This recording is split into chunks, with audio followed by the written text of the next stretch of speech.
What is good, everybody, and welcome to Between Frets, a space where female musicians meet and discuss all things music. Shorny Shorn, giving it to you. We have a great show for you today, and make sure you just follow us on our Instagram and our Facebook at Fret Sisters, and go check out our website at www.fretsisters.com. Please check out our merch in our merch store. We have a bunch of merch that you can buy and shop for a gift, especially Mother's Day is coming up.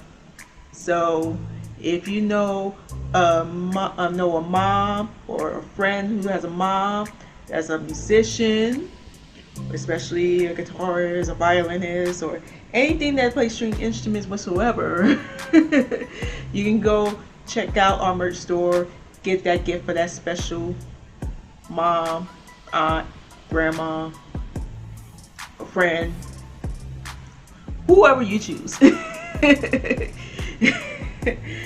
um, to me, today is actually a very good day. I really love a good sunny day, and I'm really in a good mood. I think when you have a mindset, when you have like a routine, like you get up early in the morning and you work out, it actually really boosts your mood. There's a little special health tip that I will give you.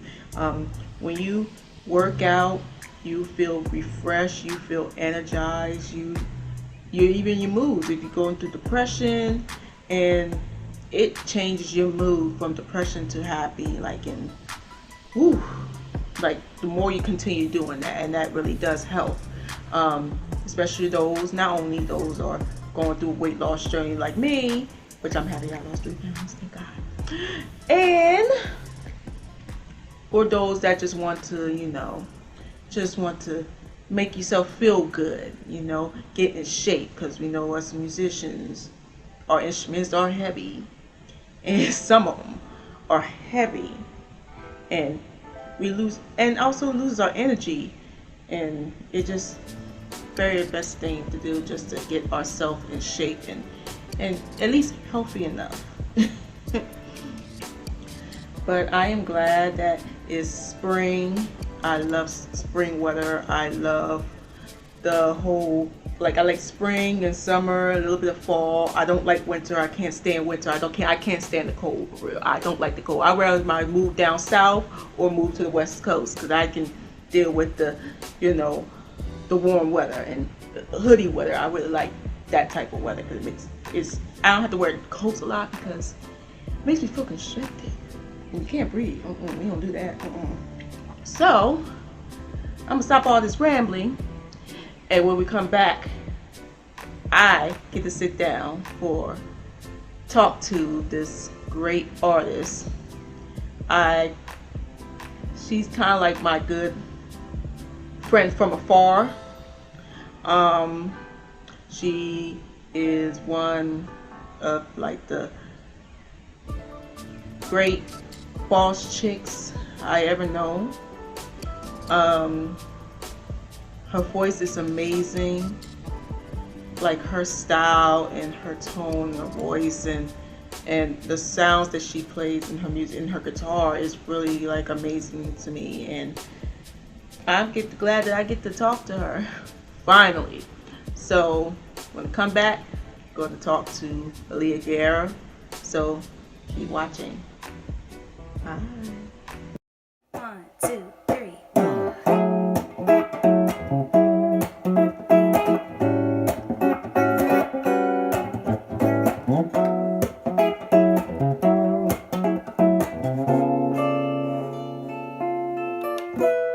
And we are back. My guest today is a jazz soul singer, songwriter, guitarist, producer from Canada. She's also an entrepreneur who created her very own app, and my personal opinion, one of the baddest balls that I ever known in my life. Please welcome to Between Frets, Aliah Guerra. Thank you. Hi. Man, I need Thanks. a pause button or something. I feel like we need that for Zooms. Yeah, it's not the Yeah, same. we need one of these. So how you doing? I'm doing great, thanks. How are you? I am blessed to finally get a chance to talk to you. Yeah. I know. I feel like we've been friends like on Instagram, but like have not had the chance to like actually have a conversation. So this Yeah, is awesome. Yeah. it's been a while. So, on behalf of myself and the rest of the co-founders of Fret Sisters, thank you so much for joining in, especially on our new season 5. And Yes. so I'm going to start with the business here, like why the guitar, what makes you want to pick up the guitar, and what makes you fall in love with it. Yeah, I love talking about this part because I feel like it's like the most like genuine part and the things that makes me smile the most. And so basically, my grandfather was a guitarist. He was also a teacher. And I ended up following a lot of the similarities in his life, but he was a guitarist and wanted to be a musician. We're Trinidadians, and his parents were like, no, you're going to school, forget it. Like, but he didn't want to give up on music. So he became a music teacher, and he also did other arts like that he taught, but he had his band on the weekend. So that sounds a lot like my life now. So when my grandfather had gotten older, he had dementia, but I was a kid. I was about 5. He was losing his marbles, put me and my sisters in music class. So he obviously did what like wasn't completely out of his mind. And then when he had passed away, I ended up inheriting a bunch of his like instruments and things from when he was a musician back in the day. And so I was always super curious to like, play with whatever instruments I saw in the house or whatever was laying around. And one day I had his guitar, like my mom brought it out of storage, and I just played with it. Like every day I tried to figure out songs. And then the biggest like shift for me was when a friend of mine introduced me to like Amy Winehouse's music and like the jazz stuff that she was doing. And she was playing guitar as well. And when she wasn't playing, or if she was doing like a duo, she had her, her musical director, Femi Temoa. He would play guitar for her. And so what had happened is back in the day, I was trying to learn these songs on YouTube to sing them. And they didn't always have karaoke for her songs because they were like underground jazz kind of things. So I was like, let me figure it out on guitar. And that's when I was like, okay, let me start learning these songs. And I learned them really quickly. And so from there, I just started learning a bunch of songs. I got into production and writing songs. So I don't know, guitar was just always like an instrument that like spoke to me. Cause like I said, I was in piano lessons earlier in my life, but I never really connected with it the same way. With guitar, it's like I could pick it up and literally figure out a song after song after song. And I felt so accomplished, and it just, motivated me to keep learning and keep getting better. And so, it's been since I was about, I would say when I was really like 12 years old, I really dedicated myself to it. So now it's been a little over 10 years. And I still feel just as much in love with it now as I did when I first started. Once you hear these beautiful voicings and the chords, and yeah, oh, yeah, definitely makes you feel that way. Yeah. When I first saw a couple of your videos on Instagram, like I was like, oh my gosh, she got a talented voice, like especially like in a jazz vibe, because I'm like near that area, and And I was like, oh my God, I wish I can just talk to her. I wish we can try songs together. We will make some damage. Right? Like, y'all watch out. Y'all hear first. It might happen. Exactly. You heard it first. Right. You had your first project. I think it's like Sounds of a Seed. Yeah. Yeah. Like the background story of that project. Yeah. So that was my first EP. So I feel like that story is always going to be like a lot more long-winded than the other projects that I have coming up, because it was really just a process that I think started before I realized I started the album process. Because like I said, I'd gotten into production, and like I was just creating songs at one point, and then it became I was telling stories, and I was venting and actually like writing about things that were happening in my life or things that I just wanted to get off of my chest, and so it became this like therapeutic sort of, vibe or situation. Just remind me, what was your question? Because I feel like I'm about to go on a tangent. No, that was like your story. I feel it coming. Right. Okay. Let me just keep myself in the neighborhood of this so I don't get too off. I know where this is going. So yeah. So I was just creating those songs, and then I started to realize like, like, for example, if you listen to all the songs on the EP, it's like 6 songs, but each song kind of represents like a different stage I was at, like in my coming of age, like growing up. And so there was just like songs about, trying to have relationships, but you're focusing on school. And there was songs about, just, inner beauty and loving yourself. And then there was just other songs about like, talking about like there's Wonder Woman that's talking about just like, the badness of women, like, and how dope we are and things we do. Like there was that, it's talking about. Song.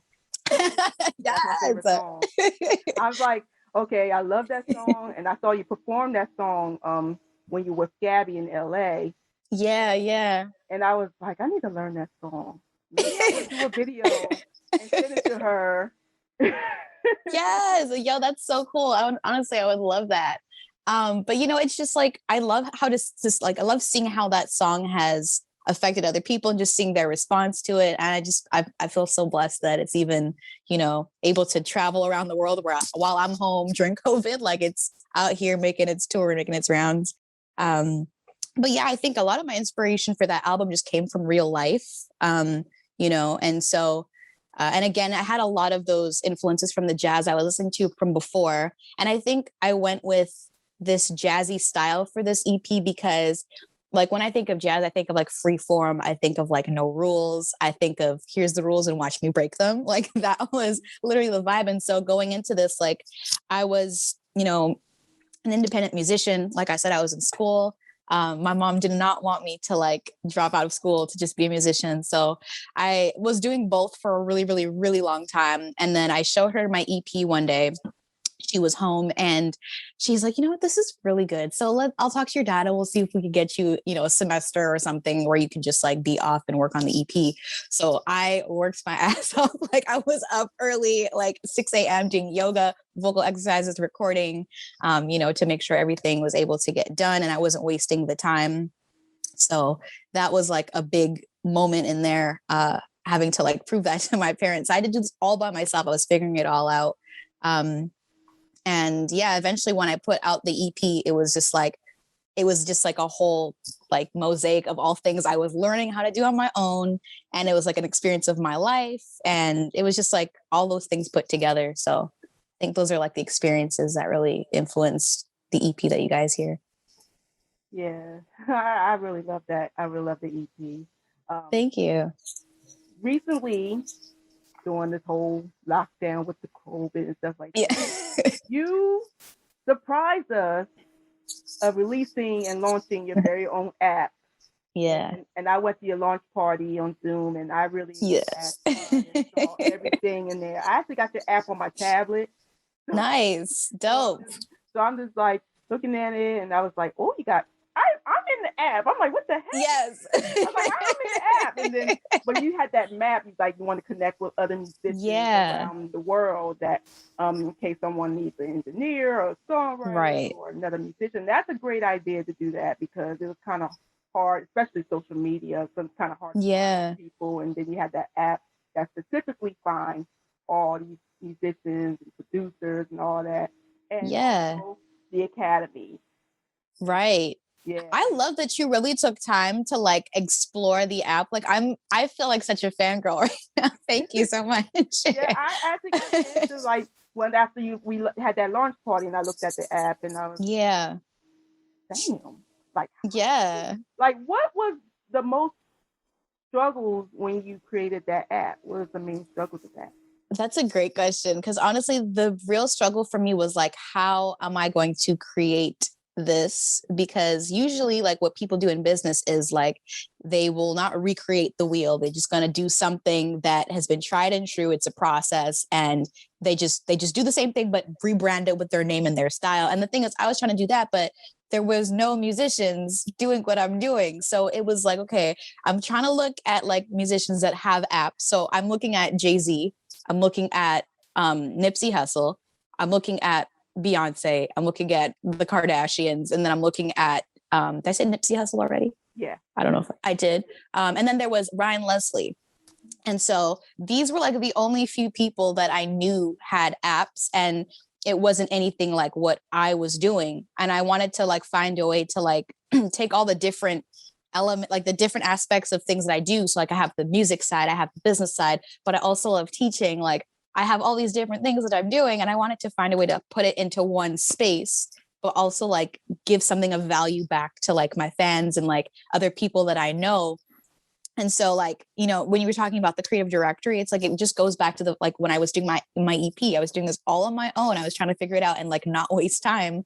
And obviously if I had known more people and I'd already networked, that would have been super easy. So that's why with the directory, it's like, these are people that I've networked with that have added me on Instagram or that have just like, you know, said, hey, this is cool. I want to be on this. Like, this is a group of people that are literally just on here from my Instagram, because on my Instagram, it's so hard to like find, oh yeah, like who's that girl who's a guitarist, or who's that girl who's an engineer? Like there's so many people that follow me, so many people I follow, and I don't really know. So on my app, it was an easier way to kind of organize the people that I already knew or people that had followed me.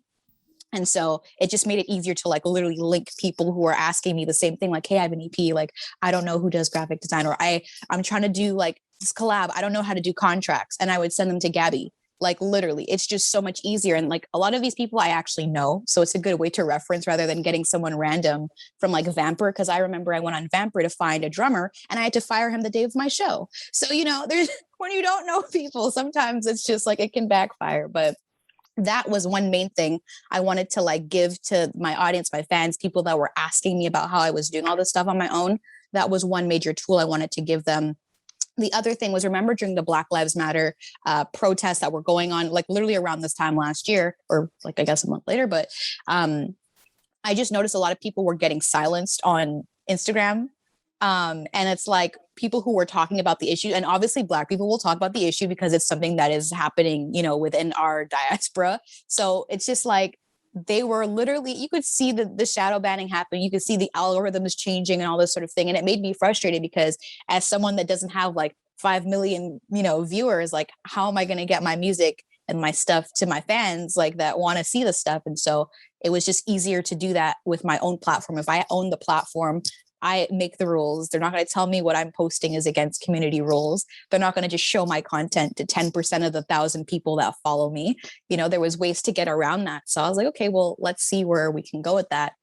And it became a whole business opportunity. So that's where the whole school came from. So I wanted to really share all the things that I was learning with other people, you know. So you can be an independent entrepreneur, be an independent artist, and not sign over to a label per se, and like sign off all your rights to your stuff. Like it's so possible to do it. Like a lot of people do it now. You just need the how, and the school is literally the how. How do you get going as an independent artist in this new COVID era and trying to do it independently? So that's really what the app's all about.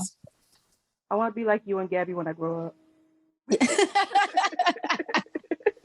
Like, girl, we all try to get like each other. Like we gonna be like a whole squad of bad women like out here just killing the game. Love it. It sounds like as a business woman, mm-hmm. and dealing with that and being an artist, like how can you balance all that? Because I feel like when you're doing mostly the business side, it affects the creativity of the artist. And how do you balance all that? It's tough, and I would be lying if I said it was easy.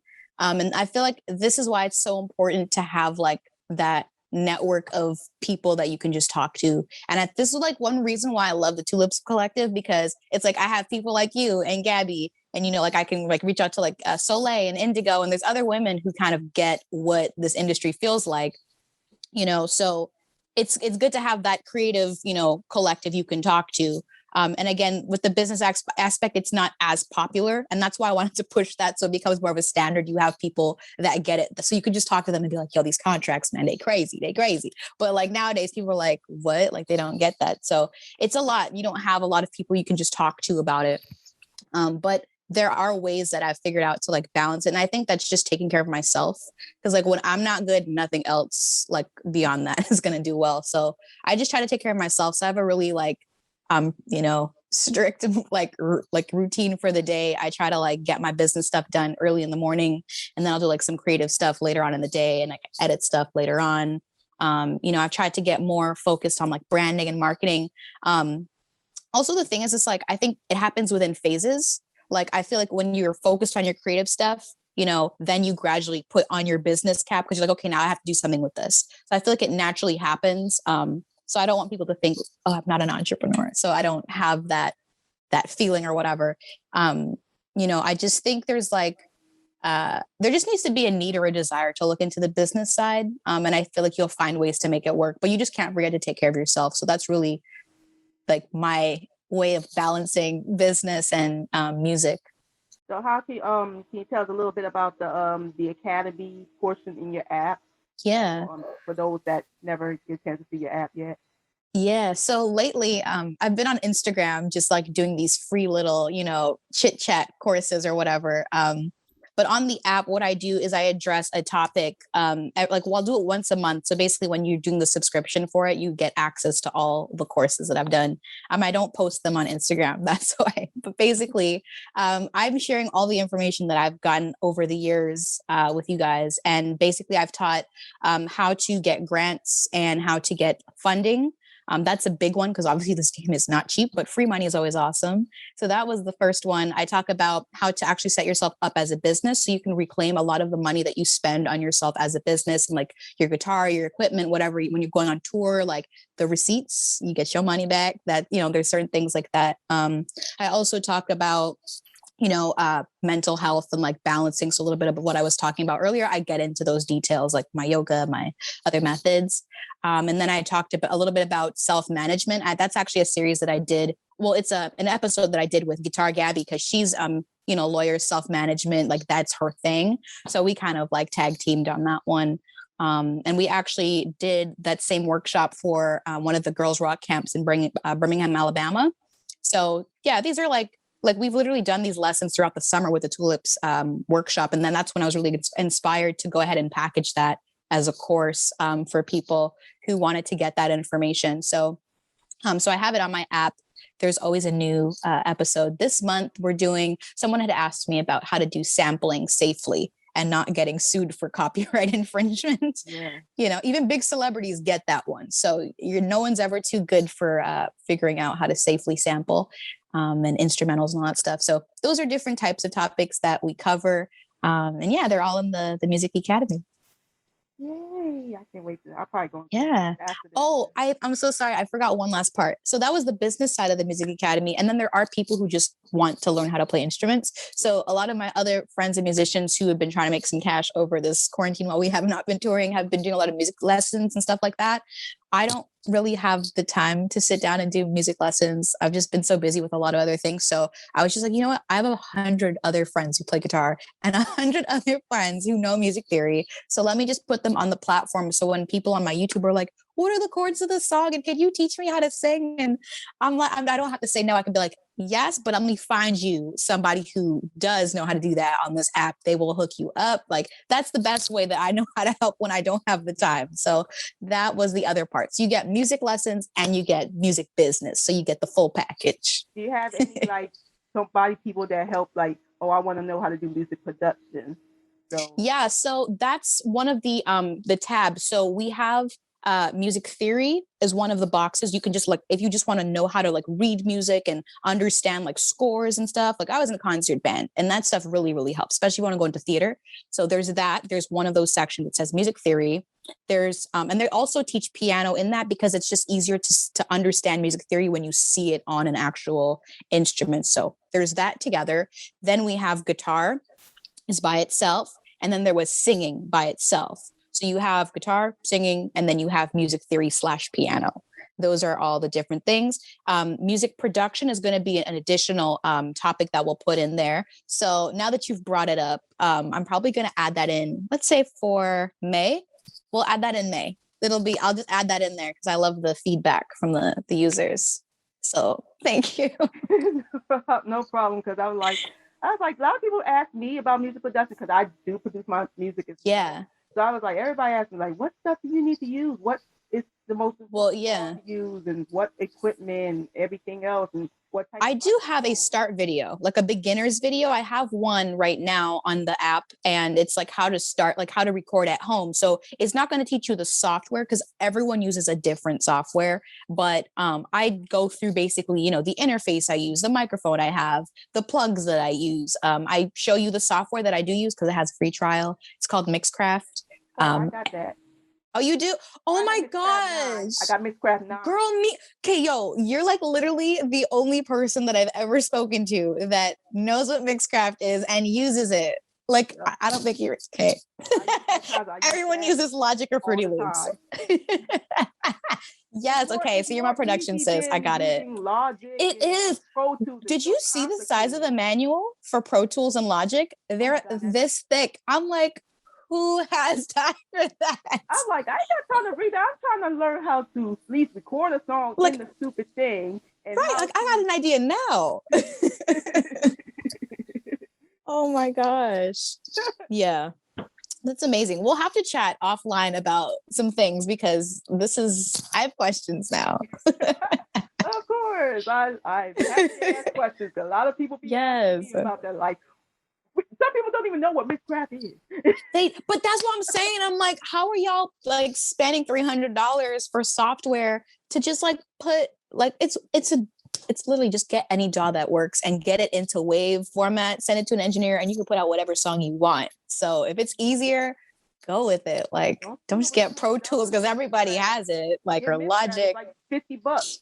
And girl, the thing is, this is really interesting because people always ask me like, oh, what do you use? And they're usually expecting me to say Logic or like Pro Tools or whatever. Like, I don't have Logic because I don't have a Mac. I was going to get one like way, way back in the day because I'm like, I need to have GarageBand. Like, I thought I needed GarageBand. Yeah. But I ended up Googling something that's similar to GarageBand, but it works on Windows, and it was Mixcraft. And I was using Mixcraft 6. Like, this is how long I've been using Mixcraft. This is just to tell you back when, like, before they had like, you know, like the whole MIDI situation, like they didn't have it like that. Now they have it, but like the sampling, I don't know if you knew about that. The new samples, I think, is on 9 now. They have new. Yeah, well, they had on 7. That was like when they first put in this thing where you're able to do sampling, where you can cut up stuff and put your own sounds in like the virtual keyboard. That was a game changer for me. Yeah, that started at 7 before I went. In 7, yeah. Okay. But yeah, Mixcraft, I'm telling you. Y'all don't know about Mixcraft. It's a game changer. But that's why I can't get a Mac now. I can't get a Mac now though, because I can't run Mixcraft on it. That they make me get Logic, so it's crazy. Team PC forever. No, facts.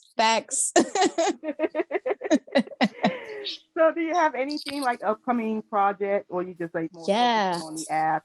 I do. Well, girl, it's been hard because I'm trying to wear 3 different hats, and then I got to put the app hat on, and it's a lot of caps. But yeah, once I put out the app, I was working on my music during the app process. So I'm very good at multitasking. But once the app was out, I was able to really just kind of jump back into music. So I know I kind of feel like it seems like I went MIA again, low key, but I've been like around with the app stuff. But yeah, I have my new EP coming out, and I literally waited till this year because I wanted to finish the EP. So I know people are like, you've been saying that since last year, but it's like, no, I had other things I was making. But yeah, and then I'm going to have some things exclusively released on the app. So if you're not subscribed now, you want to go ahead and subscribe because you're going to be able to hear the whole EP on my app. And I'm only going to put out like 1 single on Spotify. So it's like, you have to check it out on the app first. But yeah, it's cool. I'm actually working with this rapper named Half and Half from Toronto. And it was really cool because, you know, like we just agreed to like work yesterday. So that was but it was like, I've been watching his stuff for a really long time. So I'm excited to feature him on this EP. Last EP, I featured Jason Shea, who's a really dope Montreal rapper. So this time it's going to be Half and Half, who's from Toronto. He has a very like old school, like Jay Dilla, boom bap kind of like, you know, Tribe Called Quest kind of vibe to like how he raps. Like, he sounds like Q-Tip a little bit. You know what I mean? Very good lyricist. Like, he's very good at freestyling. Girl, I'm excited. I'm very excited. So yeah, he's dope. I need some new music in my life. Yeah. Like, I don't get excited very often because I do DJing at a radio station, so I hear a lot of good music. So I'm always like, oh yeah, dope. And then like, it's very like rare that I'll stop and be like, okay, wait, hold on, like, who's this? Who actually is this person? Like, is he from Canada? Is he from America? I thought he was from America, but he was from Canada. So I was like, what? But yeah, I'm excited. Do you have any advice you will give to anybody that wants to start out in this industry, especially like little girls and women, especially with these standards that they want to put us in? Yeah. I would really say do it yourself as long as you can, because then you don't have people telling you what to do or what you like or what you want. When you're figuring it out for yourself, like 90% of it is like what you want. Like, what kind of color do you want as your backdrop? What kind of like t-shirt do you want? Like, it's literally what you want. And there's like no rules to a lot of this stuff. So once you get comfortable with that, you will like if somebody approaches you and like asks you to do this, that, and the third, you know whether you want to do it or not, you know whether you like it or not. And I think like the more I progress in the industry and just kind of like in my career, the more I realize like knowing what you want, knowing what you're comfortable with is super, super, super important. So that way no one can shake you or make you feel like you're not good enough or whatever. And I feel like that is so important because it's so easy to start comparing ourselves. And I feel like sometimes that happens to me and I have to catch myself, but it's so easy to compare ourselves and feel like we're not good enough. And that'll like kind of throw us off of our course. So get comfortable doing things yourself. Get acquainted with your style, what makes you like excited, what makes you different, and people will naturally gravitate towards that. So can you tell everybody where to find you on social media and all that? Yeah. So it's Aliah G.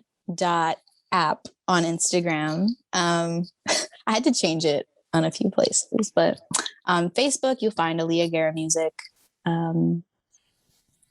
I'm so sorry because I changed a few things, but literally like, yeah, if you Google me, Aliah Guerra, you'll find all my handles. I think it's Aliah G 420 on Twitter still, Aliah Guerra Music on Facebook, Instagram, Aliah G app, but it will soon be all Aliah Guerra. You type it in, I'm the only person that pops up. On the App Store, Aliah or Aliah Guerra, I'm the only person that pops up.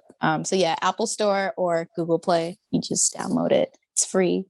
And yeah, that's it. YouTube, I said already. Yeah. So yeah, that's it. Spotify, Aliah Guerra. Yep, there y'all have it. Make sure you grab your phone, your tablet, and download your phones. Download it. It looks like that. I'm gonna take probably put the background there, but I got it on my app on my tablet right now. Make sure you go to Google Play Store and Apple App Store to download this app. It's very great and informative, and you get to connect a lot of people that you want to meet. You never know what's going to happen. So until the next episode, I am Shorny Shorn, and thank you guys for watching. Yay! Thanks so much. All right. Give me that sign of love. Give me that sign, you know that it's real.